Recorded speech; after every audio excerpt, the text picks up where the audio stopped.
Okay, so my program was chess. So when I open it here, it starts in a mode where both sides are controlled by the user.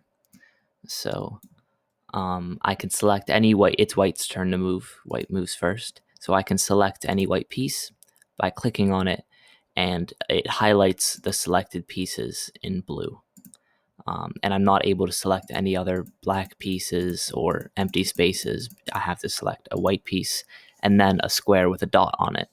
And the squares with the dots on it are all the legal moves for the selected piece. So something like the king here has no legal moves. The queen doesn't have any legal moves, but the knight has these two legal moves, so I can do something like that. And now it's black's turn to move, so I can no longer select any white pieces. I have to select a black piece. And I can make a move. And you can see that the previous move is highlighted in blue until you make the next move, and then that move will be highlighted.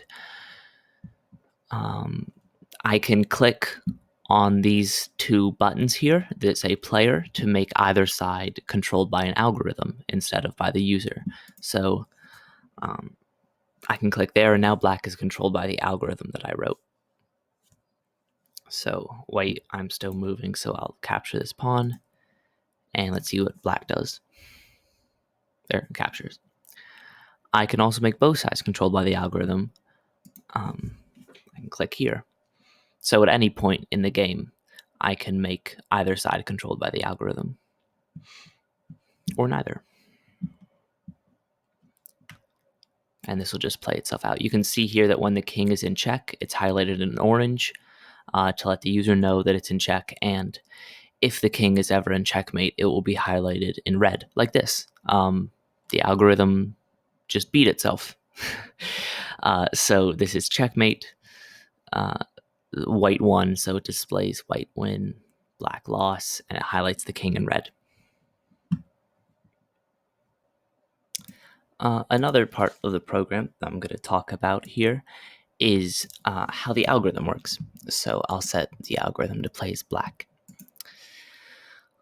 So the way the algorithm finds its move is it will, after I move as white, it will look at this board position and it will find every legal move for black. And then after it found every legal move, it will loop through all of those moves and find the amount of moves that I would have in response to its move. And then after it does that, so it will have that value corresponded to every move, and it will find the move with the minimum value. So you can see here, it chose to put me in check because that leaves me with very few legal moves. Only one, actually, because when you're in check in chess, you have to move out of check legally.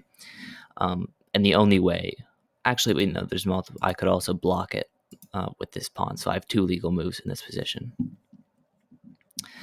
And it put me in check again. So and that's the way the algorithm works. It's very simple, but that principle of trying to minimize your opponent's amount of legal moves embodies a lot of fundamental principles of chess strategy. Because, for one, as you just saw, it likes to put the opponent in check. Because, as I said, in check you have to move to get out of check, which limits your moves, and so it really likes to do that. It also likes to put them in checkmate. If there's the option to put them in checkmate, it will do it no matter what, because checkmate is when the opponent has zero legal moves. So that's like the perfect situation for this algorithm. So yeah, that's really, it's pretty simple, and it was all completely using functions that I already had, because I already had all the functions to find all the legal moves in a position, because that's how I would have all the dots here. So like when I select a piece, it shows. Let me make it back into player mode so I can select a piece.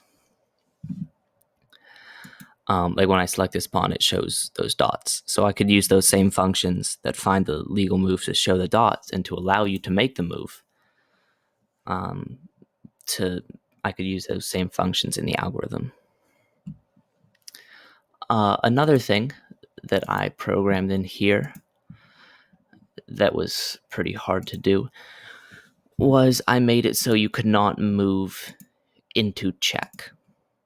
And that's a rule in chess. You're not allowed to move in a way that would put your own king in check. So for example, right here, black in this position cannot move this pawn, because if black did so, this bishop would have the king in check, and you're not allowed to move into check, so that's an illegal move.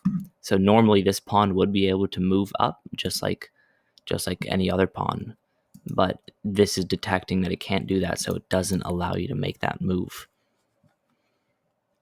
And the way I did this was, similar to in the algorithm, I had to loop through every move and see that if you made that move, so store like a temporary board where I do make that move, and then see if in that temporary board black is in check.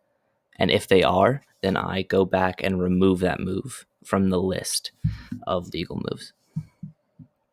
And that is my program.